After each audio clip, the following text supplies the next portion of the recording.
What? Come look at this. What could do that to the rover? I don't think I want to know.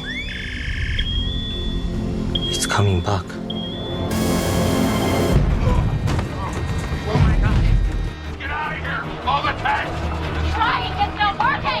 Back out! This is down! Oh my God! Oh my God! DJ Mac, there's someone down here! Jonas was right! Jonas was right! You caught... Hello, listening people. Hello. Hello, Bartek. How are you doing? I'm doing all right. How are you, Ryan? Wow, you seemed a little bit apprehensive there. Yeah, I said it surprisingly enthusiastically, though, so maybe I am doing good. Are you? I'm confused. I evidently am too. I'm scared now. Is this spooky month? Because I'm scared by Bartek. I feel like I did just watch a spooky movie. How about I ground us all by just letting everyone know straight up top. Landlock us all. Landlock us all. That's it. I'm going to landlock you. Landlocked. Okay? I live in Australia, so I don't understand the concept of a landlocked nation. I've never been in one before. I never thought about it. None of our states No. Yeah, I guess... No. ACT, but that's not really That's a territory. Yeah. It's not a state. Landlocked countries. How does it feel? You've been to a few. Yeah. You've been to Europe. There's plenty there. Inevitably, a lot of those are landlocked. There's a lot of landlocking in Europe. Does it feel claustrophobic? You're like, oh, I know for a fact the sea is nowhere near. No, that's just more of a mental thing. Like, how often do you actually see the ocean? Me? Yeah. Relatively a good amount. Whenever I have to travel towards the city areas, lots of times I do go towards like St. Kilda, where there will be a beach. Oh, really? I thought you'd just catch the train from no, place you live that I won't mention. No, but I mean, I don't have to go to the city as much, but whenever I do, like 7 times out of 10, I'm having to go to an event that will most likely be in St. Kilda. Okay, that's fair enough. That is fair. But we are here today to talk about a movie that does revolve around the ocean. I was going to... Did it? I didn't notice any water. I was going to ground us. That's what I was doing by saying that we are here to talk about a movie. Ryan was doing a fist motion too. Fist motion. Well, did like you see this? Pump kind of did thing. you see this movie? Makes you want to fist things. Mm. Yeah. You think about that for a little while. We're here to talk about a movie that came recommended from somebody, whether it is one of us, your hosts, or the listening people. That's right, you, the listening people, can recommend movies to us, and we add them to the list, and we eventually get around and discuss it. And that's what we have here today. We have a movie that came from the listening people, from one of our friends. Yeah.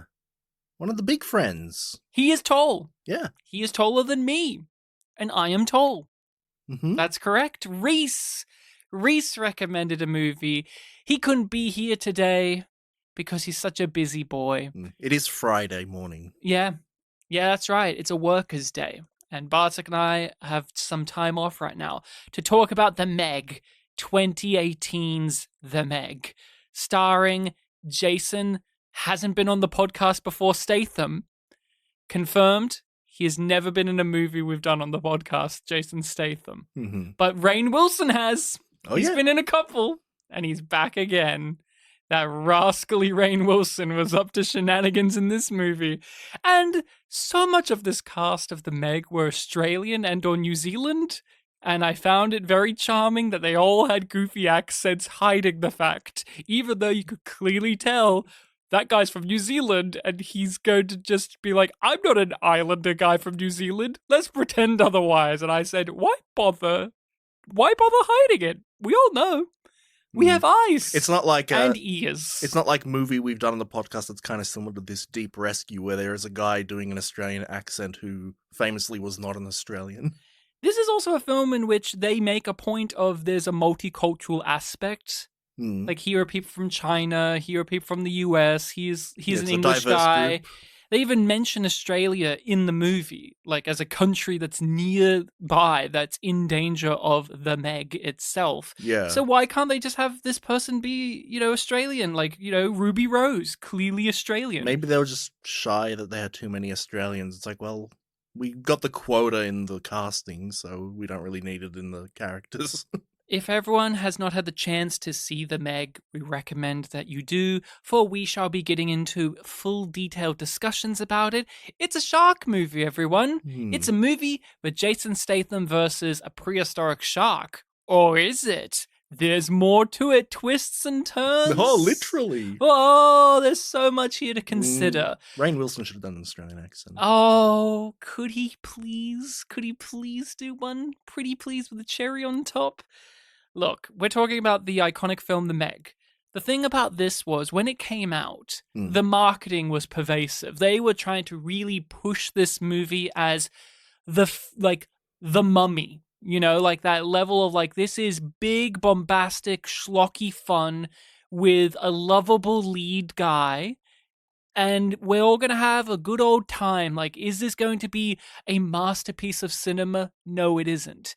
They also tried to sell it as like a, you know, more zany. If you ever watch the trailer for this film, it is representing a tone that the film does not have. Oh, I did not watch the trailer. In any way. I remember that. I remember that was a big pushback against the movie, was the film presented a much more wacky, zany, pop music centric, like, oh my god, James Gunn could direct this movie, Guardians of the Galaxy type that's not wacky that's doodle, not what the film... or something that Jason, or other things that Jason Statham has put out, like Crank, like, oh, it's got this manic energy, it's going to be so bombastic. And I was not interested in The Meg or Meg 2, The Trench. I don't really care for these type of movies. I'm not one for a creature feature shark film, specifically shark movies. This is a whole subgenre in itself. Sharknado was a very popular thing when it came out, and I watched it because everyone was like, you got to watch Sharknado, and I found it so miserable. So when The Meg came out and it was giving the whiffs of it's an actual cinematic theatrical released movie that wants to capture the tone of Sharknado, I did not want to see this at all. Jason Statham, I find truly charismatic. I love Jason Statham, but he puts out so many movies that I just don't watch because I don't give a fuck about the things he does, yet I like him as an actor. He's very much the type of bloke who just has a look. You see that, you see this guy and you just say, this is a movie star. He's the Western Salman Khan. Yeah, he's the Western Salman Khan. Yeah, exactly right. But he just has a look, a voice, an aesthetic. He just fits so well into a certain mold of movie that unfortunately does not tickle my fancy. But every now and then he'll put out something like the Transporter movies I enjoy and the Crank movies I enjoy, and then he'll work with good directors who know how to use him on the occasion.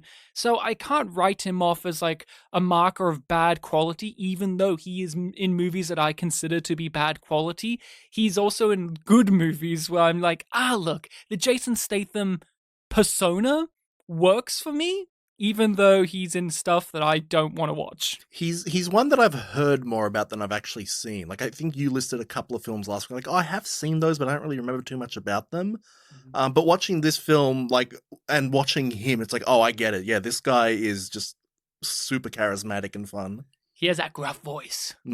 Even when there is, like, some kind of, like, inconsistencies and, like, sloppiness to him, it's like, he's still just fun. He's very fun.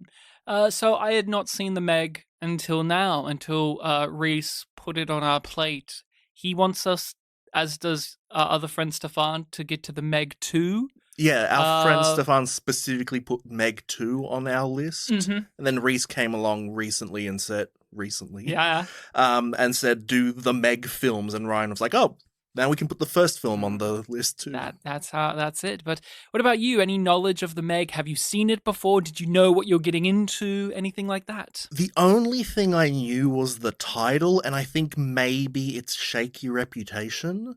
Like, I felt like I'd heard something about, like, this being, like, a shit schlocky film or something like that. So when you mentioned, like, last week that this is a shark film, like, oh, well, I thought that, for some reason, I thought that this was somewhere along the lines of, like, Jennifer's Body, I guess, because I see Meg in the title and I think, oh, it's a girl's name, like Megan Fox. And so I associate to, like, oh, maybe this is, like, about an evil woman or something. And this is another thing that I don't know. We have another film on the list with a similar title, like M3gan, Oh yeah, Megan or whatever. Mhm. I don't know if that film's the thing I'm thinking of. I don't know what that that film's one's about. like a killer doll. Maybe I was It's like think- Chucky, but with a Ye- like a life-size girl doll. Yeah, maybe I was misconstruing these two films, so I didn't really know anything about this. This came out in 2018, which is the year where I only saw like 3 films in the cinema, Wow. and so I didn't really watch many trailers then, so I missed all of the marketing. When you started talking about the the history of the marketing, you started off by saying like, oh, it's like a schlocky kind of actiony film, and I'm like, yeah, that's what it is. And then you started talking about the trailer being like wacky James Gunn stuff. Like, oh, no, that's not the way to do it. No. But the film also wants to do that. Again, people watch the film for yourself. Spoiler, we're getting into it. The end credits with the cover of "Oh Mickey, you're so fine, you blow my mind." Yeah, hey, Mickey. That's there, but the film has no reason to have that song in there at all. It was- that mood, that tone. I'm imagining the lead actress is the one singing that because she's a Maybe. Chinese pop star. Yeah. Oh, okay. We'll talk about the China of it all. We'll talk about China in this discussion because you can't not. It's a key character in itself. But yeah, the film also wants to have that tone, but so infrequently that it's confusing when it does. And I imagine for people who saw the trailers, they may have been, as you said, the shaky reputation. I imagine there were some people who were peeved that they didn't get the movie that they were advertised. Like, this really over-the-top... Yeah, that's what I mean. Like, that's schlocky not the way to film. do it. That's making a false promise.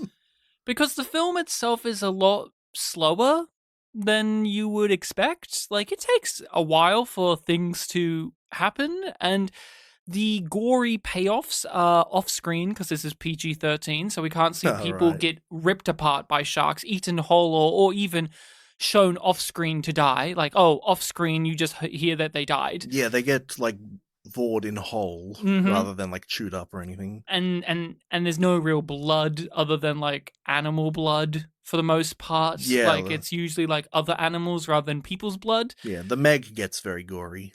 Mm-hmm. And Like, the when it's dying, I mean. so what did you think of this movie?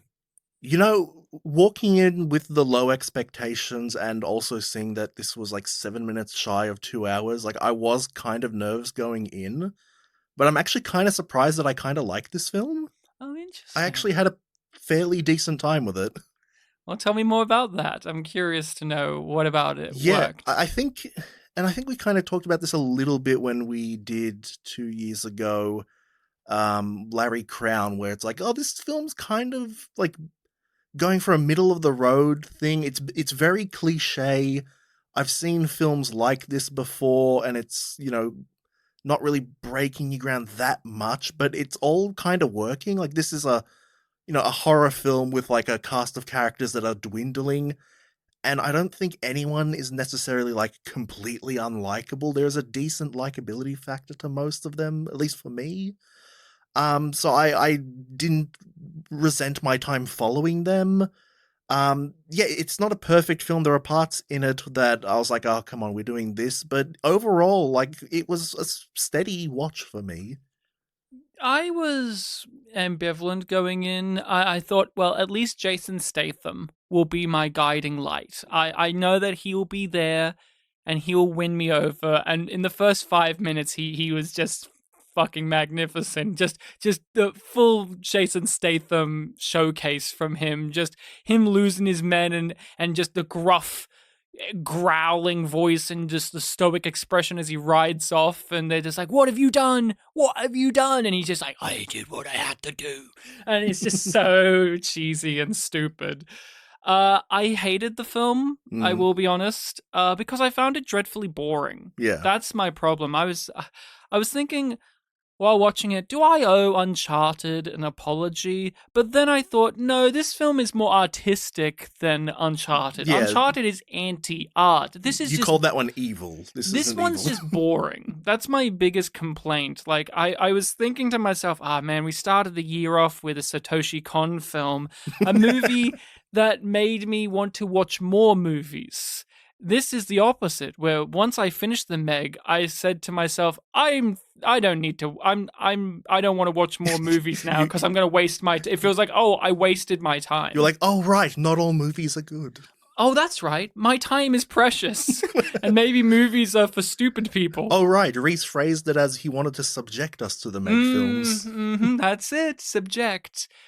I thought it's so interesting when we say like a horror film. Yeah. You know, I don't consider this a horror film in any way. It's a survival film, if anything. And for the most part, it's just like an ensemble film. Like we say Jason Statham's the lead. He is in the most boilerplate sense, but this spreads the burden of narrative for most people. Like everyone kind of has their moment to shine. He gets the big hero moment, but like Ruby Rose gets a big hero moment. The two female leads get hero moments. Like everyone gets a little moment, but Jason Statham, obviously he has an arc. But even then, I don't feel like, oh yeah, this is the Jason Statham versus a shark movie in the way that you think it is when you hear that premise. He's just like the professional of the group who will get things done. He's been here before. When there's the scary thing that you have to do, like dive in the water with the killer shark, like he'll be the one that, you know, is nervous to do it, but like will do it confidently.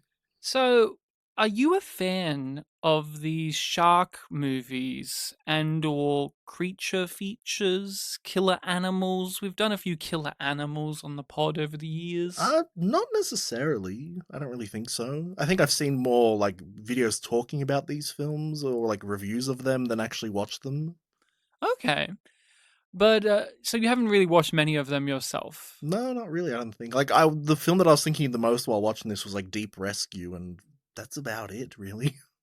Yeah, I've seen them over the years. Obviously, Jaws is the biggest one that every movie wants to be. I haven't seen Jaws, but it certainly was coming up in my head a lot too, certain parts of this film. There's, forgetting the name of the one, there's one with LL Cool J and Samuel L. Jackson. It's like an iconic one where Samuel Jackson gives like a big speech about like how we're gonna kill these fucking sharks, and then he I gets haven't seen it, but that's shark. Deep Blue Sea, right? Deep Blue Rescue, Deep Blue Sea, sure. Yeah.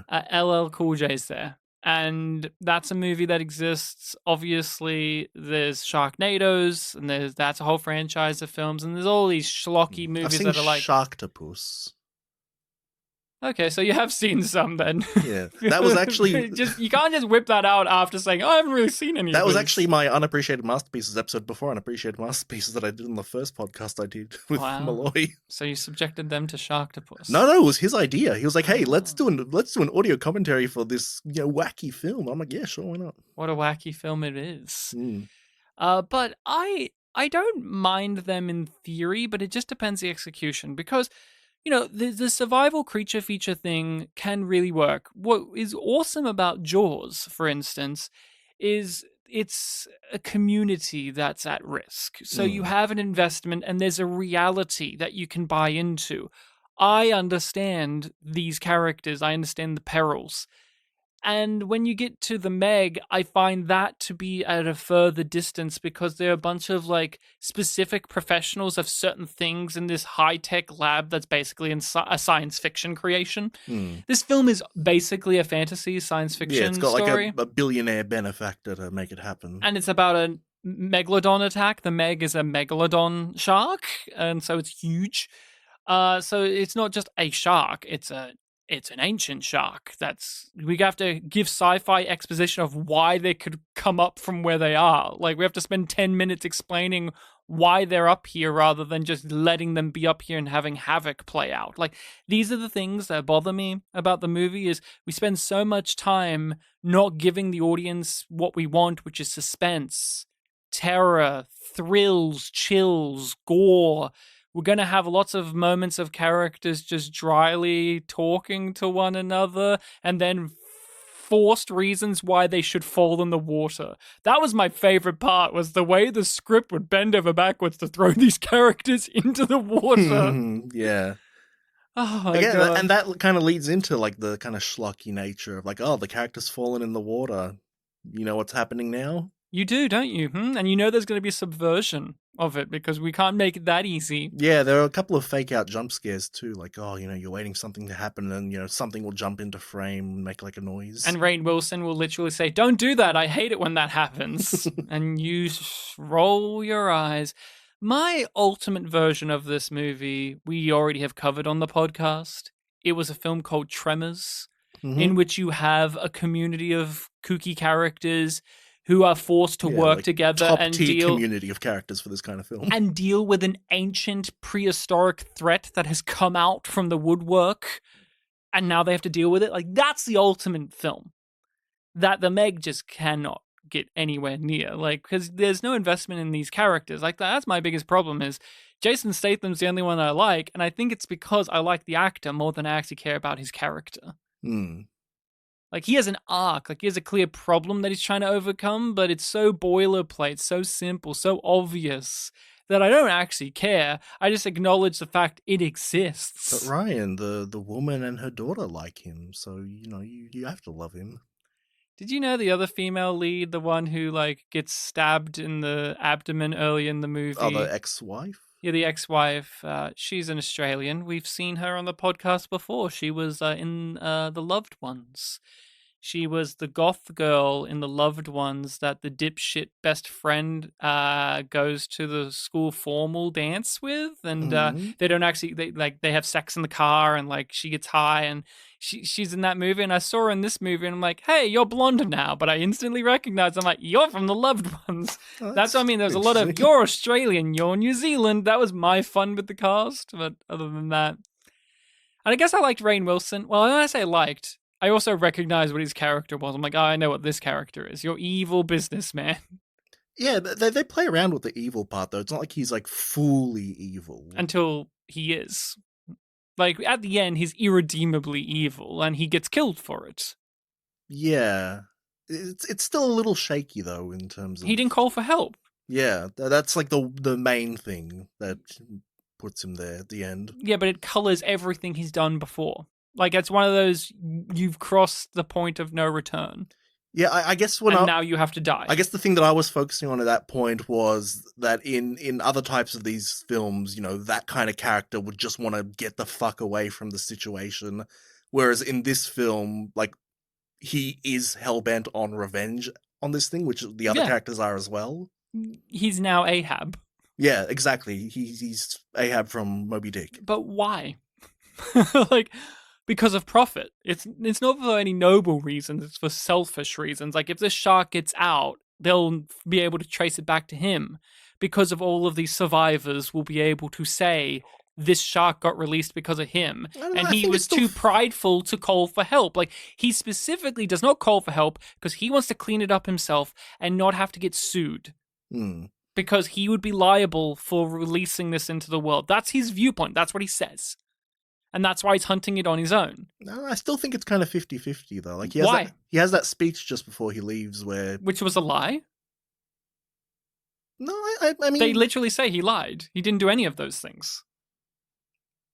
Do any of what things? The speech before he leaves was all about, like, I've done the right thing. I've called for help. I've done all of these things that will make sure that everything goes smoothly. Oh, yes, he did lie about those, but I meant, like, the part where he was empathizing with them. That's a lie.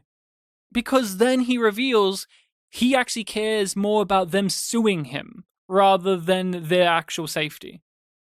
That's the that's all a fake speech. That's all a lie. You can't say, like, he's being genuine in that because what he's saying is paired up with a huge lie. He's saying, I empathize with your pain, hence I've called for help. He's lying. Okay. He's a selfish character. I guess the performance was just a bit too sincere then on Really? On Rainn Wilson's part. Like, for that kind of character, like, that motivation, I feel like it's... Because he's introduced as being, like, this kind of, like, sophomoric, like, fratty guy. Like, he enters the film out of a helicopter. He's got this cap on. He's like, hey, bro. It's like, someone's going to shake his hands. Like, get that away from me. He hugs them. It feels like he should have his personality on his sleeve a bit more. But he's being duplicitous. He's trying to come across as cool. And then as soon as he gets into his complex, he starts bitching about how it isn't cool. Yeah, I just feel like the speech just before he leaves should have been just a bit more insincere, like really kind of. But that's drive it tipping the home. hand too much. Like the reveal is actually that was insincerity. His actual goal is to take care of the shark himself. So that way no one has to like pain him money-wise. That's it. Like he's purely profit driven.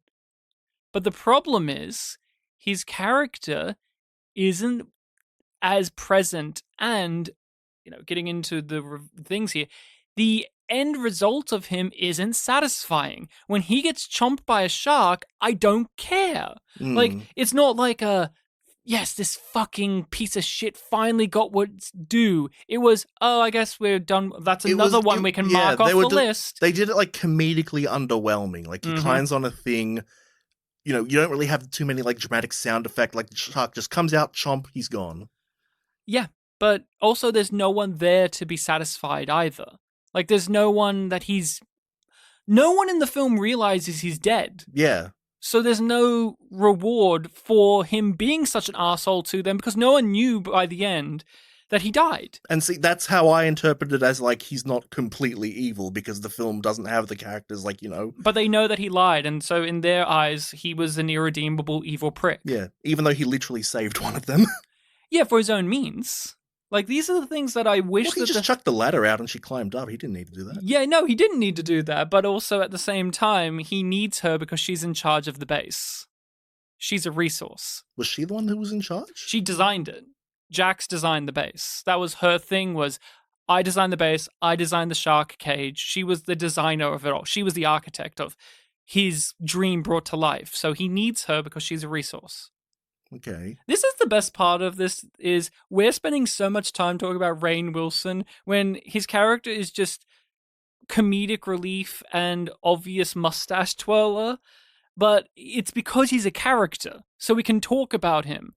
If we just said, now let's talk about Jax, it's like, yeah, she's a woman that is good, and she has short hair, and there was a random moment, this was really weird to me, after she almost gets eaten by a shark and they're on like the little boats, she's paired up with the annoying comedic relief character, the obnoxious black man, whose character trait is I am obnoxious black man. Like, that's literally the joke with him. Like, there's even a moment where he can't swim and he's like, don't make it a racist thing, and it's like, no one was. And he's like, well, I'm an obnoxious black man, those of my generation do not surf. And he's in this boat with her, and he just says this statement of like, whoa, what happened to your hair? And it looks identical to every other scene we've been in. I didn't get what that was saying. She has short hair that's been slicked. Now, if it was that she never had it like gelled, and now it's all wet, that could be a joke. But the problem is she's had her hair so gelled it looked like the same. Yeah, there was nothing different about her. And that was the only thing I could say about Jax. But with Rainn Wilson and Jason Statham, there's things to say because there's some layers of characterization, even conflicting characterization. Hence, you and I can have this debate about Rainn Wilson because at the end of the day, it was sloppy. The film's sloppy. Yeah.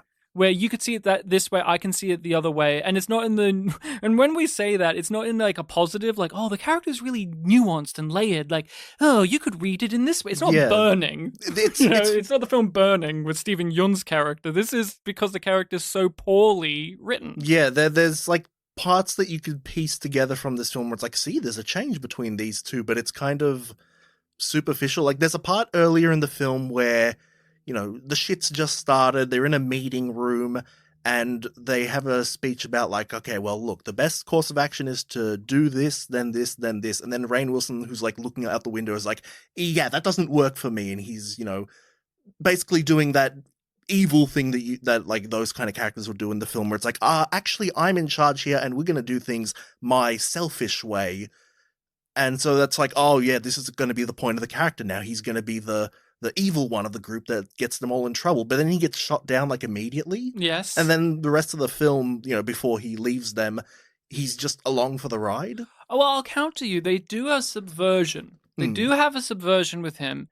Again, I wish this film was sharper because not to just keep comparing to Tremors, but like one of the wonderful things about Tremors is there's the eccentric redneck gun nuts.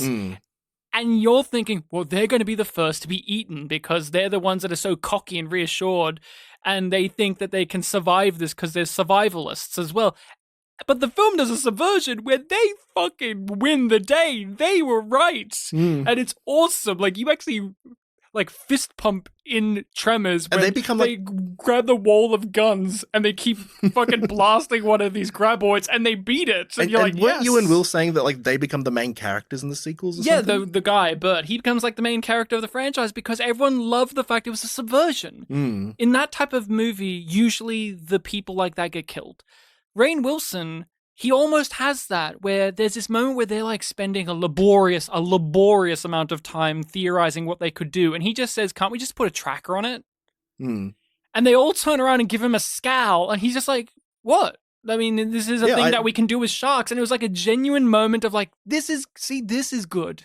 This is a nice subversion where the rich dick asshole who wants to do things the easy way suggests an easy way that's logical and makes sense and would actually be a lot better to do than everything else they're suggesting. He even says, like, you know, the dumb guy level, like, oh, I saw it on TV, and then they actually do it, and it helps a little bit. And that is where my compliment comes in when it comes to the action. The scene in which Jason Statham puts the tracker on and he's, like, being pulled by the wench and the ship is driving and the Megalodon is trying to chomp at him, that whole sequence, I thought was the best action sequence in the movie. I thought it looked genuinely good. I thought it had the right amount of schlock of like Jason Statham kicking his little feet near the teeth of this shark. I thought the concept of this chase was really brilliant because it's simple, yet it's elevated. Where, you know, Jason Statham's got the harpoon gun, he shoots it, and then the shark comes at him, the Megalodon comes at him, and they like try to pull him with the wench, and they're like, no, don't do it. The vibrations will draw it, and then it's already too late, and then they like punch the boat to go super fast while pulling Jason Statham. So he's like going at like mega speed and the shark is still at him. And then they managed to pull him up. That was legitimately a well-crafted, suspenseful, clever action sequence that utilized all of the toys in the toy box. And I wish the rest of the movie did that for the action. The rest of the movie doesn't play with the toys in that way. That was the one sequence where I said, if I cut this out and showed it to someone, it would sell them on watching the movie. But the problem is it would sell them on watching a movie that doesn't fulfill that promise. Yeah, that was the best sequence for sure. A lot of the other ones where they were doing like the undersea action stuff were still all right. But then you have sequences like the beach sequence near the end where, yeah, that's where you're like, oh, I haven't seen Jaws, but this is like the big thing of that film. Like there's shitloads of people at the beach and don't know that the shark is there and, you know, shit's going to hit the fan. And you know, you mentioned a couple of times that there are so many laborious sequences in this film that like drag on and on. I didn't really have that for most of the film, but for that sequence, it kind of happened for me, especially when the payoff was also not really that much of a payoff. Where I don't really know if anyone actually died there. The girls died. Maybe one, maybe like a couple of characters got eaten, but they're pussies. They threaten to eat children and they don't do it. Yeah, and you know they're not going to do it, but yeah, I knew that. Jaws would do it. Jaws would fucking kill a kid. This wouldn't kill a kid. It's too pussy. They even did the thing where it's like, oh, you know, once the problem's gone away, he still has this ice cream. Apparently, he's just going to keep eating it. Like, oh, well, that was a thing that happened. Yeah, it was just, I did find it laborious in parts. Just a lot of, like, forced character stuff that I found insincere. There was this moment where the Chinese guy, the guy who was, like, the head of the base, he's dying and he gives, like, this whole monologue about, I am so sorry. And it's like, where did this come from? We haven't sensed this dynamic between the two of them at all. It feels completely out of left field. Yeah, the only line there was before that I can remember was he says to her, like, oh, you know, be careful. And then she tells Jason Statham, like, oh, be careful's his way of saying I love you. Mm-hmm. It's like, oh, okay, I guess there's a shaky, you know, relationship there. But otherwise, they seemed relatively normal for like a father-daughter that work in the same place. It felt very Garth Marenghi's Dark Place. You know, and even like the little girl walking up to Jason Statham, and he just she this little girl treats it like the kid in Dark Place. It's just like, you deserve a hero's wage, and he says like, I'm not Jesus Christ. I recognize that now, and it's just so stupid. I liked how stupid their dynamic was. The daughter and Jason Statham. Like, I was all for that. I wish that they were teamed up more. When they first meet and like she's in the pilot seat, I'm like, oh, I see where this is going. This might actually be quite fun. She should have just looked at him and said, "Are you an angel?" I wish, buddy. I wish. Like, it's so. Again, this is the thing that annoys me: the schlockiness. The promise of certain schlock never comes to pass. The film sells itself, whether in marketing or in its existence, as being a bombastic, schlocky, so bad it's good, devil may care, Jason Statham fights an ancient shark movie. And it's like, you have a certain idea of like, oh yeah, I can't wait for that. Here's these characters and, they all have their quirks. Surely this will snap into place, and I just never found it snapped into place fully. Only like once or twice, and then that annoyed me more because the promise was seen and then it was dropped. Like, the potential's there. Oh, no, now it's gone. They spend so much time mourning the first guy that died. Like, so much of the movie is about that first guy that dies. And it's like, I didn't know him. I know that actor's from Heroes and Austin Powers 3. Yes. Goldmember. The copyright guy, right? Yeah, he was one that told us about the copyright of Godzilla. Though it isn't. That actor famously is just an American guy, but he's known for being Japanese. Apparently he's the producer of Outer Wilds. Oh, the game? Yeah. Oh, that's interesting. Oh, yeah, because I think he works in like the game industry too. But he was in this movie, and he's inherently likable. Like, yeah, you like him, but they don't spend any time with him, and they just rely on him being naturally a likable face. So then when they kill him brutally, and they spend 40 minutes mourning him, it's like, yeah, but I didn't know the guy. Yeah, I remember because when you first meet him, like, he's part of the trio that's down under the Mariana Trench, and like. Those three had like a nice bit of diversity. It's like, there's the woman there, there's him who is, Japanese, and then this guy with like, this distinct beard who they call the Wall. Yeah, he's like a big European guy. Yeah, and they have like a sort of, they have a, trio dynamic where like the two of them like in insertion, sex jokes, and she's like, oh, you boys. And it feels like, I'd like to see a bit more of these guys. But then, yeah, he's the first one to die. She gets injured, so she's not in the movie for like an hour. Yeah, I was honestly kind of surprised when she came back. Well, you have to pay it off. You do have to pay it off, yeah. And like her context to Jason Statham's character's life is big enough that you would have to. But yeah, she's just not talked about for like a really long stretch. So that when you do come back, it's like, oh yeah, so you're still there, are you? I don't even know why she was given the ex-wife role, because when you, again, in a normal film like this, the idea that his ex-wife is on this station and he has to save the day, they would have a dynamic. There would be something, perhaps even a rekindling of their romance, or like a humorous, like, oh, this just proves why I divorced you. None of that's there. She is his ex-wife. Yeah, I don't even know why you bother with that. Like, what's the point other than like you're furthering in exposition terms? He has a past. Okay. Yeah, you have a little bit of that when he's saving her, and like, they look at each other, and there's this acknowledgement of like, not only were you right, but like, of course you're the one that's here to save me. And it's like, oh, that's kind of fun, but they needed more of that. That's work. Basically it. Yeah, they needed more of her to make that payoff. Yeah, actually a payoff. When they actually have that final scene together in the hospital room, like all she's doing is like, hey, the main girl of this film really likes you. Like you should like get with her. It's like, oh, you're a matchmaker, just like the little Chinese girl. Okay. I absolutely adored that everyone had an absurd accent. Most of the actors either English is their second language, or they're doing a different accent than their usual accent. This was like Uncharted in that way too. Uncharted was a film of people doing funny voices. This is another film. And Jason Statham naturally has a very funny voice because it's just so masculine, so gruff, so deep, that it turns around to being funny. And he knows that. The industry knows that. He is utilized for that very purpose, in which you have Jason Statham, gruffly just say things, and it's humorous on its own. Like, he is almost like a 1980s action star, but he's somehow in the wrong time period. Like, that's Jason Statham's existence.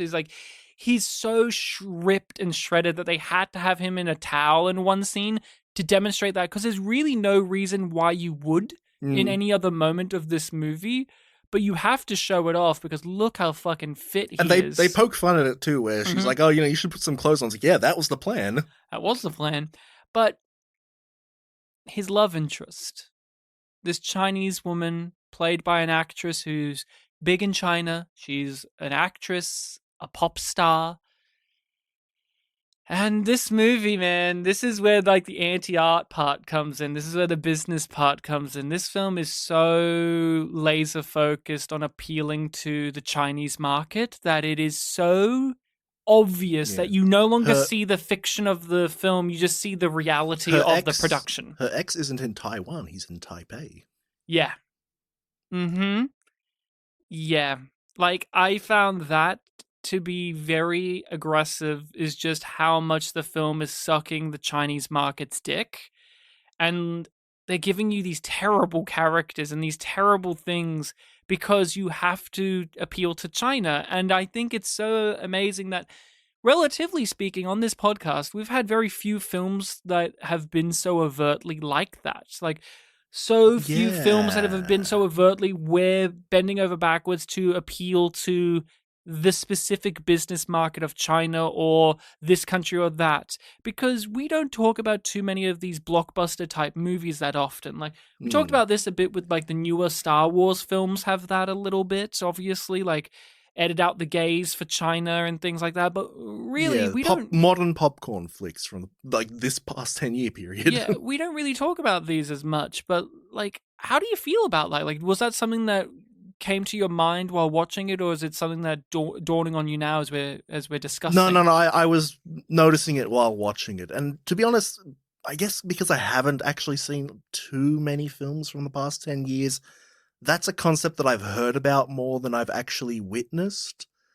Like, I hear about it all the time in like red letter media videos and all of the discourse about Star Wars when Disney bought that. That's basically been the past 11-ish years.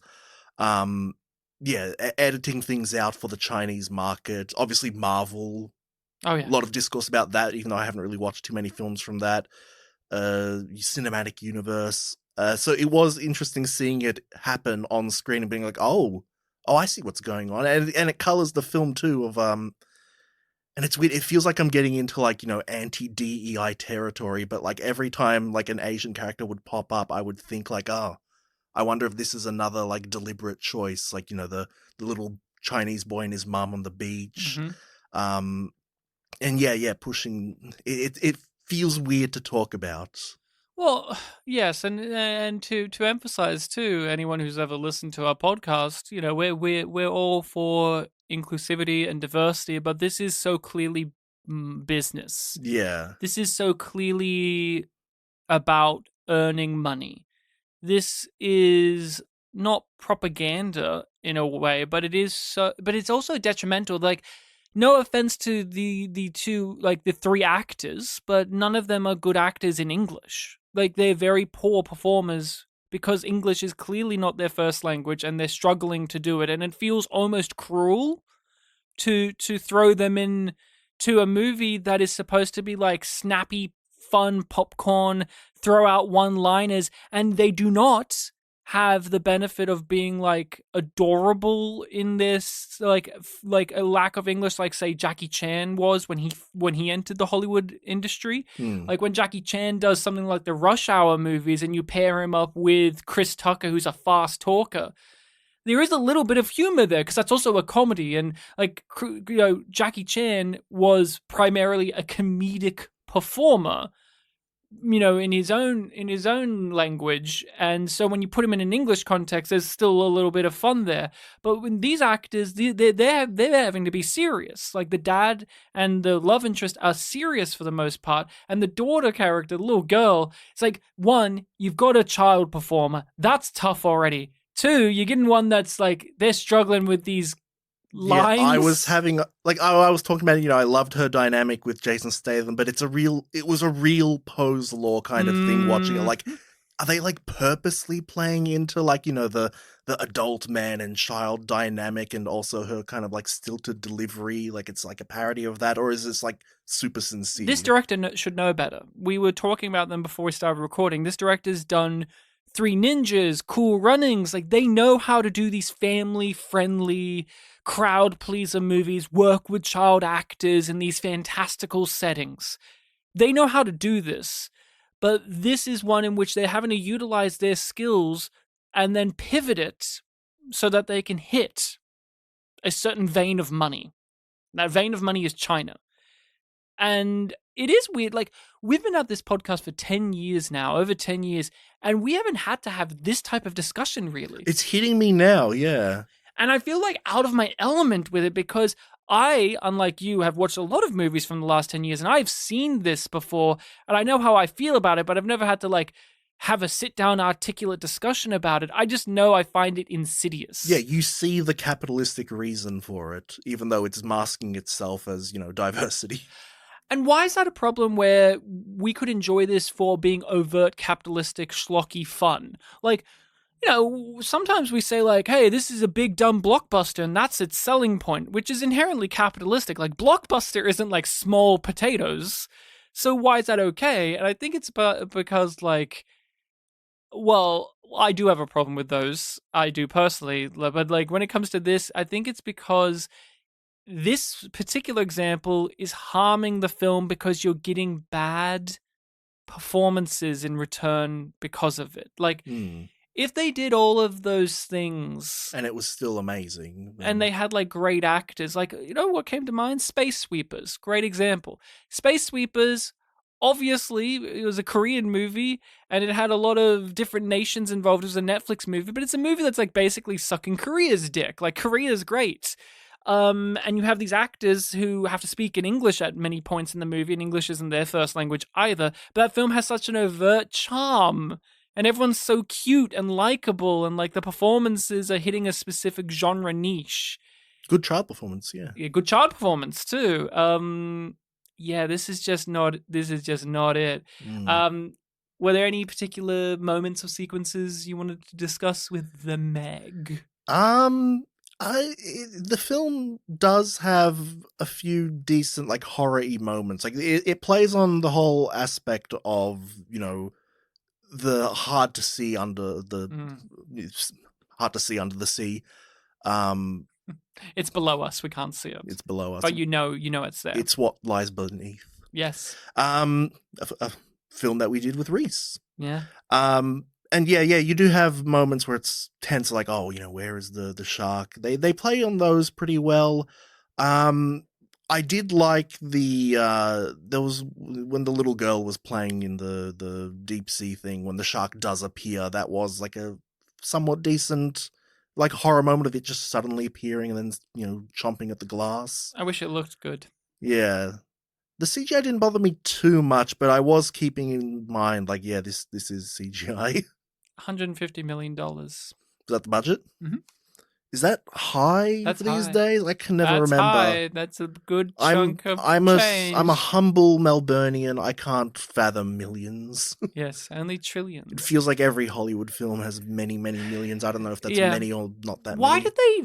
That's another one. Like, they're so deep in the sea, and I know that they have the lights on the outside, but everything's so bright. Everything's so bright that it makes the CG look worse. This is a case where it's like the darkness would make it look better. That scene where the shark chomps on it, it would look better if it was like moody and lit with like little spotlights and like the shadows of the sea and the darkness of the sea, but it's so brightly lit that it looks like a cartoon, so that when that happens, I think of it in concept as scary, but in execution, it was very cartoony. It was more scary when they saw the teeth marks on the outside. And he was like, oh, okay. And then that came back because he like recognized the shape of the teeth with the megalodon that they did kill. And he's like, that doesn't line up with what I've seen before. And that was like a good callback, you know, like, oh, okay, now we're cooking. There's 2 sharks out there we've got to worry about. Like, it wasn't just one, it was 2. A sequence that really hit for me was when the other Meg did pop up and like took the Meg's body, the other shark's body, and flipped the boat over, and like everyone got fucked. Like everyone got thrown in the water, everyone got hurt in some way, everyone had to like struggle to survive. People were knocked out. People decent use of physics in this film, yeah. Like you see, you know, how well prepared they are with like their cranes and everything they have, and you feel the weight of the Meg when it, you know, capsizes all of that and destroys things. It was very well handled. I also thought about another thing that was missing, and I don't know if you had this at all, but the Meg has Rainn Wilson have a certain visual trait that is highlighted a lot, which is his shoes. He has these like, you know, over the top rich boy shoes, like these, I don't know, these over the top like, you know, high top sneakers, like the big fluffy colorful sneakers, and we're introduced with him by those from the helicopter. They keep showing off these sneakers. Look at his shoes. Even when he like falls in the water at the end, he goes head over first and his feet are kicking up in the air, and you see these shoes. No payoff. Like in a gory sense, I was thinking, oh, he's going to be eaten head first and they chomp and his shoes get to remain. No, it's the other way round. His hand gets to remain. What's the significance of that? Like from a visual standpoint, they made a big deal that it chomped everything but his hand. What's the, like from a schlocky horror sense, what's the joke or payoff with that? Like it would make more sense if it was his shoes remained. They're the only things. They are floating in the water because they put so much emphasis on Rainn Wilson's shoes, and then they don't pay it off.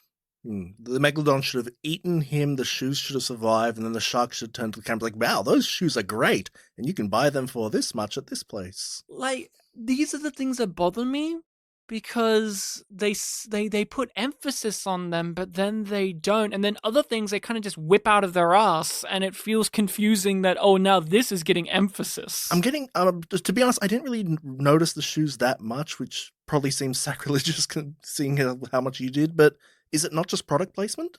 I mean, if it is, sure, but make it significant.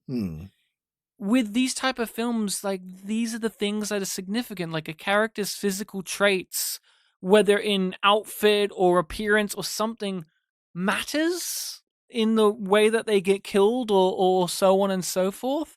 Like, if you're going to emphasize like his big fluffy shoes, I want to see those shoes floating in the water without a body attached to them. Yeah, have some sort of poetic meaning to it, I guess. Yeah. But no. Also, did you think when they were blowing up the megalodon, like when Rainn Wilson was, like he's like, we've make sure it's dead. They keep throwing bombs on this. Then they reveal it's a whale.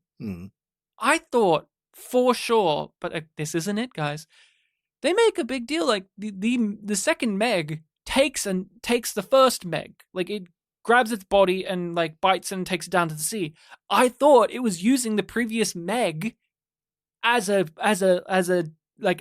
piece of bait, right, to lure, because you know in these movies you want the shark or the creature to be smart, to learn, even to adapt. Tremors, that was the thing, right? They're learning. They realized, we can pull things now. And same with Jaws. Like Jaws is like the shark starts to get more tactical in the way it goes after them, and that's like the joy. But instead it was just happenstance. It was a whale that was eaten there, and it's just floating around. The film actually kind of goes out of its way to point out that the Meg is like a slave to its instincts. Like the lights always manage to attract it when they do it on purpose. if we start, doing erratic movements, we can do a heroic sacrifice. Like, Yeah. it kind of plays by the rules a lot. Yes, but it's just those little details. I'm like, oh, you made sure to show us that it took the other one's body. Now Rainn Wilson's attacking a Meg, and they keep saying, it's a Meg, we're killing a Meg, and then actually it's a shark. I mean, it's actually a whale. It's like, you already emphasized that it took the other Meg. Why can't it just be that dead Meg? And you've exploded it so much you wouldn't even recognize that it was the previous one. Mm. There was that bit where it's like, it has no teeth. It must be a whale. That's not scary. That's not a scary reveal to me. Like, that's just one of those like, whatever. But the big question I've got to ask you is, you said earlier, Statham, a little bit unfamiliar for you. And you said that you liked him in this, but I want to hear more about, like, what is the Jason Statham, leading man persona thing for you, and how did this movie make him a selling point or not?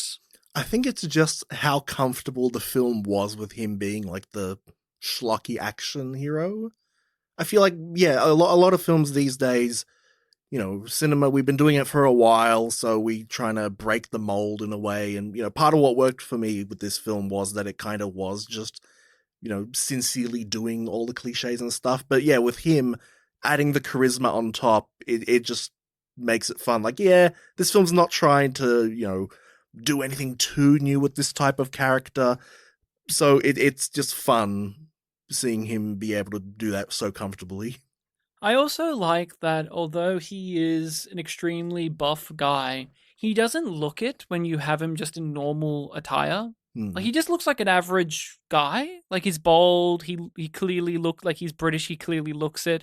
But when you take that shirt off, he's ripped. But he also, like, to me, he's like the British equivalent of a Bruce Willis type. He's charming. He's kind of got that cockiness to him. He has a blue collar feel. He obviously knows how to throw a punch, but he doesn't look like he's a guy that could beat everyone up easily, even though he is capable of doing that. To me, like, that's an appeal of Jason Statham is all of those things, as well as just the self-assured nature of he can look at us and say, we all know what we're here for. Yeah, he's an entertainer. The only part with him that it kind of still worked, but didn't fully work for me in terms of, like, what the character is when they're first getting to him in the modern day section where he's basically doing like a Paul Hogan-y character who's like, oh, I'm done with all this, and I'm also really kind of upbeat. Oh, I'm drinking all the time. And then, he has this whole monologue about like, oh, you're not going to be able to convince me to do this job. Like, if anyone can, it's going to be you two, but you're not going to be able to. It's going to go down like this, and then I'm going to respond like this, but I'm still going to give you the time. And then as soon as they tell him what the problem is, it's like he drops that and he's serious, I'm going to do this mode. I wish that they had the gag of he does all of that and then they open a briefcase of money and then he goes, all right, I'm in. Yeah. Like, have a comedic payoff to that. And it's him now selfish and then now he has to get a little bit of heart again, and like that would make him tolerate Rainn Wilson, more. Yeah. Also in that section, he's introduced to the Chinese version of Hey Mickey. I absolutely adored when Rainn Wilson just says, excuse me, is this guy a part of the team now? And everyone's like, oh, fuck, yes, he is. Jason Statham, are you insane? Like, he knows exactly. They straight up say, you're damn right he is. That's what I mean. It's like, they say he's damn right. They should have said, fuck yeah, he is. Because clearly he knows what he's doing. Like, in a movie like this, they even set it up like he's failed in the past. People doubt him. But even in this, where he's kind of failed, they still go, he's clearly the expert, so we're going to trust him on this. Are you kidding me? Also, he survived. You could have a case where he killed our friend, but no, fuck that. He knows what he's doing. The character who says damn right he is the character who he just saved his life. Yeah, of course. It's like, I was trapped under the Mariana Trench and he just saved me. You're damn right he's part of the team. Yeah, sure, my best friend got killed because he didn't save him, but who gives a fuck? He's a hero. We should have him on the team. Like, I love that type of stuff. I wish there was a little bit more of that playfulness. I just found it a little bit sparse in its silliness. Like, I just kind of wish that there was more cheeky Jason Statham. I kind of wish that Rainn Wilson's villain character was more clearly defined. When he revealed, Rainn Wilson, that he had these, like, bombs, and he said this plan of, like, I've got to make sure that no one Kasumi or whatever, I thought he was going to blow up the base. I thought that was going to be the threat. Yeah. But no, he's going to go hunting for the shark himself, which seems like, okay. I mean, why do you have to hide that from the others? Yeah, especially like I said before, like his motivation is basically in line with them, aside from the the law stuff. Yeah, but I don't think any of them. I mean, some of them cared about like let's call for help, but even after that, they did call for help. I think, but yeah, and it didn't work. It didn't work. No one believed it. They thought it was a prank call. Yeah, they thought it was a prank call.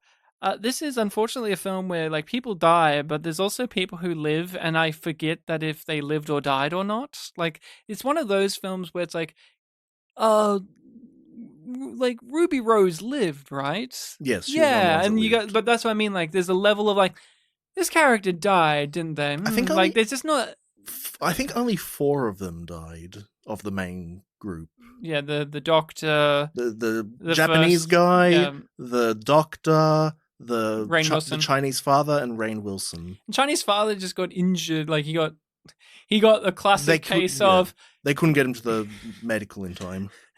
He had the classic case of Jason Statham just visually looked at him and said, "He's dying." How do you know that? And he has like inspiring words to his daughter. Then next shot he dies, and a classic little bit of blood on his lip. I love movies, man. Like that's the type of movie bullshit logic where Jason Statham just leans over and goes, "He's not going to make it." How do you know? How do you know that? I've seen people die. Yeah, I've caused them. I did enjoy the schlock of their little sci-fi ships flying around in the sea, being avoiding the Meg, like their little. Oh right, yeah, in the climax, they look like little spaceships flying around. It's from like a Phantom Menace when they're going to the Gungan place. This is a very Phantom Menace movie, huh? Because I even referenced Are You an Angel before. This is a very Phantom Menace coded film, I think. Even the politics was brought up. So there you go. Yeah, the Chinese people, the Gungans in this, that's got to be considered. No, they're the Nemoidians. Remember the Nemoidians in Phantom Menace? They're like and in the Attack of the Clones, they're like the really racially insensitive. Oh, that narrows it down. Newt Gunray. Yeah, Newt Gunray and all of that. Yeah. The Nemoidians, named after Leonard Nimoy, because George Lucas wanted to have a little jab at how stupid Star Trek is. Yeah, you really taught him, George. You really got him with that one. With your Nemoidians, a race of dumb people. He thought, I should name my race of dumbasses after Leonard Nimoy from Star Trek to show that Star Trek's dumb. Maybe the George Lucas who made the prequels came from this era. What, back in time. Yeah. No, I meant this era of Star Trek. Oh, yes. Oh, yes. I'm trying to think, what else is there to say Those about are giant Meg? squid. We haven't even really talked much about the actual Meg itself, like the actual shark. Like, did you like it as a threat? Did you think it was effective as a? I thought it served its purpose well enough. Yeah. Would you watch more? I know we're going to eventually watch the Meg 2, but like after this, would you say, "Oh, I've got to see more"? I don't know. I know a little bit about what happens in the next film, and I'd like to see 1 or 2 of the things I read about, but overall, I guess. The only thing I know about the next film is which characters return from this film. That's all I know. Because I looked up the cast. I wanted to see who I recognize from things, and I was very disappointed to see Ruby Rose isn't going to be in the next one. I did read that one of the characters who survived this film just dies between films and it's never explained why, and it's one of the more unexpected ones. Oh, it's going to be the romantic interest? Yeah. The Chinese... Well, yeah, they don't have to sell to China anymore. They have to now sell to Russia or something. I don't know. No. That's insane. Yeah, because you can't have him be in a relationship with a little girl in the sequel. You have to get rid of him. That's what this is a true 80s callback film. That's what they would have done in the 80s. That's why they sang Hey Mickey. That's why they said that was insane. And then the song just kind of fades away and they replace it with like generic like bum bum bum bum bum bum bum bum bum bum bum bum. I'm like, no, go back to let the full Hey Mickey song play out if you're gonna do it. Something else about the Meg to consider to the think. Meg 2? No, just the Meg. Sorry, the second film's not the Meg. It's Meg 2. Thank you. Dust Trench. The Trench. No, Meg, just The Meg, this film that we are talking about. So 2018, a few years ago now. Lots of things happening in the world. And The Meg 2, obviously that was a post-pandemic movie, I'm pretty sure. Was that 23? 23. So that will be something to consider when we come to it, of like, oh, this will feel a little bit different, even though this film feels like a pandemic movie because they're in these green screen artificial environments where people feel plugged in and not real. I just wanted to note that. But I wanted to tell my Ruby Rose story. I don't know if I've never told this on this podcast before because we've never had a Ruby Rose film. Other than... Well, oh, sorry, no, never mind, we haven't. We've never had a Ruby Rose movie, right? No, sorry, I was mixing it up with the character who was in The Loved Ones. Ah, okay. So, for those who don't know, Ruby Rose is an actress in this film. She plays Jax, the obvious, lesbian lady who has like the short cut hair that's super stylized, and gets messed up later on. Apparently, her hair. What happened? She has a bunch of tattoos. So Ruby Rose is an interesting figure because she's one of those people that you may ask, where did she come from? She's from Australia, of course, but like when I say where did she come from, like out of nowhere she became like this important figure. Like she's a model, she's an actress, she has a look. She has a certain look, and Hollywood tried to use her. Like she's going to be in the John Wick movies as like this badass lady who doesn't talk but cracks her knuckles, and she's going to be in the Vin Diesel Triple X movies as like a smart Alec hacker lesbian lady with green hair, and she's going to be in Orange is the New Black. And like there was a certain period of time, and this was in that period, where the Hollywood system grabbed her for some mysterious reason. I think it's mainly because she had an aesthetic, a look, a unique look. I think I read that she's gender fluid, so she gets, masculine and feminine roles. Exactly. Yeah. And so she, was in the industry at this time, and she's now out of the Hollywood industry. She's had a lot of mishaps over the years, bad productions. The Meg was a bad production for her. I think she nearly drowned. Oh, shit. So well, Rainn Wilson saved her. Yeah, Rainn Wilson saved her. She was Batwoman in the CW TV series Batwoman, but then she left because of all of these hijinks behind the scenes. And so she's kind of retired from the Hollywood system. Mm-hmm. But she was here, and she was not an actress here, really. Well, she's from Melbourne, right? Yeah, she's from here, from me. Melbourne, from Australia, but she didn't really have a career here. Mm-hmm. She just sparked over in the US, but we knew her here because we had a similar phenomenon where she would appear on things because she had a certain look, and she was dating one of the Veronicas, which were a pop duo. These two sisters, the Veronicas. She was dating one of them. Oh, okay. So she became like this personality. So she would appear on a bunch of these comedy panel shows, like Talking About Your Generation, where it was about like 3 different generations and doing quiz things, or Spicks and Specks, the music show. But she wasn't like a talent. I don't say that derogatory, but it wasn't like, oh, famous actress or upcoming actress. It was just Ruby Rose is on the show because it's Ruby Rose. But she did try to do music for a bit, and this is where I come into the story with Ruby Rose. So when I first moved to Melbourne, I was at university, we were doing orientation week, and I won tickets to go to a music festival, Future Music Festival, that was the name of it. The headline act was Fatboy Slim, a big musician, Fatboy Slim. And Ruby Rose was playing at the Future Music Festival doing a DJ set, DJ Ruby Rose. And I saw her because there was nothing to do. It wasn't my type of music, but I won tickets, so I went. And I saw Ruby Rose on the stage, and she was getting booed, and people were heckling her because she was so drunk.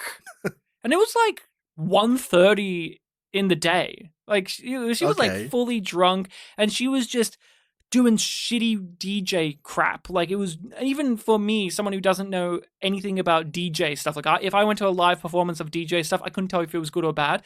I could tell you it was bad. Mm-hmm. It was horrendous. So I got to see her do that. And, she's up there jumping around, telling people to go fuck themselves and all of that because they're not enjoying her presence. So that was that.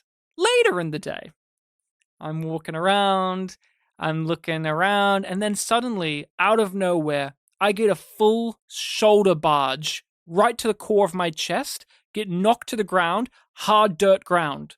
This is like a, Whoa, you definitely haven't told this story. I got hit, I fell on the ground, super hard, it really hurt.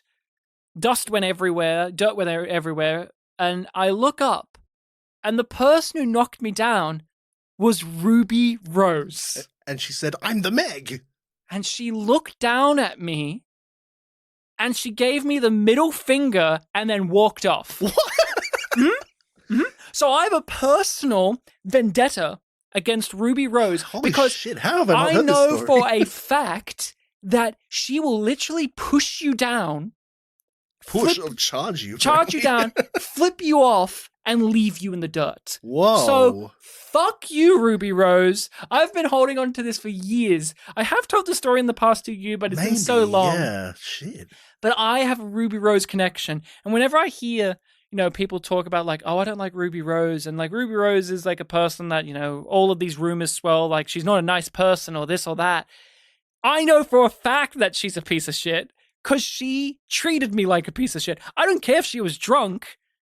It's your God-given duty. If you're at a music festival, you give someone a hand up, you piece of shit. So fuck you, Ruby Rose. I wish you got eaten by the Meg in this film. I wish it ate her. I was so upset when it did not eat her. And then you'll forgive her if she was eaten by the Meg in the fictional. At least John Wick killed her. So we have a win in the universe. So we got that at least. But that's my conversation on the Meg done. I don't recommend it. I hated it Because I'm looking she's forward. in it. I'm looking forward to the sequel because some people say it's worse, and some people say it finally hits that tone that was promised of this film. Some people think it's good, bad. It looks like from what little trailers I saw of it at the time, but again, the trailers are deceptive. It looked like it is embracing far more of the things that I'm wanting, but we'll have to see. We'll have to see. Some point in the year, we'll come back to the Meg 2. Mm. Do you recommend, though? It's coin flip. It was serviceable enough to me. I don't know, just base it on your gut feeling. On your gut. Yeah. Did you like how they took down the Meg? The clever way that the Meg got taken down, which was it got injured a bit, and then the sharks ate it. That was set up in the Rainn Wilson scene. Before he died, he saw all the sharks eating the whale, and then he said, and he looked directly at the camera, oh my God, that's horrible. He kept saying, that's horrible. I can't believe something like this would happen. Nature eating itself? Yeah. I can't believe it. And I'm thinking, okay, that's a setup. They're setting it up for later. And then it paid off. Thank you, movie. I liked how there was like a sort of tone in that scene of like, the benevolent smaller sharks are coming to save the day, but then one shark does try to charge it. Jason Statham, much like Ruby Rose to Ryan Slewinski. So it's like, okay, not all of them are nice. No, some of them are like Ruby Rose. Ruby Rose. So there you go. But that is discussion. You have to recommend a film for next week on the podcast. And what film are you proposing that we do? Yes, this is going to be my first recommendation of the year that is following our theme of films that came out during the podcast's tenure that either of us have missed. This is one that I missed. I'm pretty sure you've seen it. Okay. And similar to the first one that we did, that fit the theme, this is a 2015 film that came out in December, I think. Oh. So while we were sweating in our eyes. How can't wait. And it's a pretty big name one, but it's just one that I missed. It is Tarantino's The Hateful Eight. Ah, yes. The Hateful Eight. Hey, that works because Jennifer Jason Leigh was in Anomalisa. Yeah, I read that. So it's like, oh. I mentioned that in our discussion too. I said she's a real piece of shit. Maybe that. I wonder if that's why it was in my head. Yeah. Tarantino is back, baby. I hope that he doesn't say any insane things before we discuss the movie, because he's been on a real tirade over the last couple of weeks. That guy just won't shut the fuck up. Oh, right. Yes, there was the Paul Dano thing. That and he's very pro-Israel, so there's that too. Oh, I didn't know I mean, that. he lives there now. So there you go, because he's married to an Israeli woman. Oh, I didn't know that. Mhm. Oh yeah, very fun to think about. Speaking of problematic things, I don't know if this is that huge of a thing, but before you were talking about Australian TV shows and you mentioned Spics and Specs, Yes. I think Spic is like a slur in the US. Okay, and Specs. Specs, I don't think so, but if I any think Americans listening, Specs. that is a real TV It's named show. after a song as well. Spics and Yeah. Specs is a song. Yes. Don't even get started about spooks. Bartek will go on all of it. Spics and Spooks. Also, Spics and Specs is just like a phrase. Yeah, it is. So it works. I guess not an American one though. Maybe. Everyone, thank you so much for listening. You can find us on the social medias of Facebook and Twitter, Spit and Polish Presents. Mhm. We can also be found on all of those podcasting sites under Spit and Polish Presents.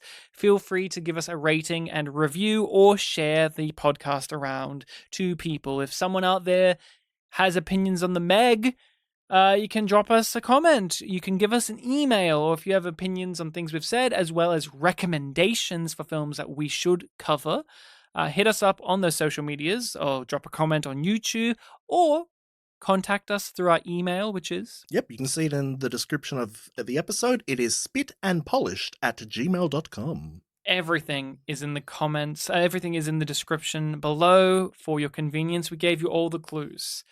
Did you know, Bartek, a Netflix series is out called Detective Hole? Mhm. And it is an adaptation Detective Hula? of Harry Hole. But they kept the name Hole. So Oh. everyone's now making fun of a show All called over Detective again. Hole. And then everyone's like, hey, do you know that's the series that the snow... And now everyone's going on a snowman rant again. And it's just so wonderful that nothing changes. But I learned that the author, Joe Nesbo, I want to say his name is, he on purposely named Harry Hole that because it's the thing where, like, in the native language it works, but he Like Harry knew Hula, I think. he it is. knew that it would fuck with English speakers, and he thinks it's really funny. So I'm glad that like Okay. he has a sense of humor. So in a way, It's fulfilling his troll nature. yeah, in a way, it's being like faithful to his intentions. Yeah, to be a troll. Yeah. To have serious, grim people say hole a lot. I can't wait for the folding ideas video on the series. I can't wait for our friend Oliver to tell us about how much he loved the series and he wants to rewatch the Snowman film. Because he was the first person we knew who had watched the Snowman movie. He watched it in cinemas not knowing what it was, and I think he was like alone in the cinema. Oh, he didn't know there was a film that was missing 25% of its material. Yeah. Check out The Snowman, everyone. We did What, an episode what on a film. But we're done now. Until next time, listening people, just appreciate that it's taken us over 10 years to talk about the Chinese market and Jason Statham.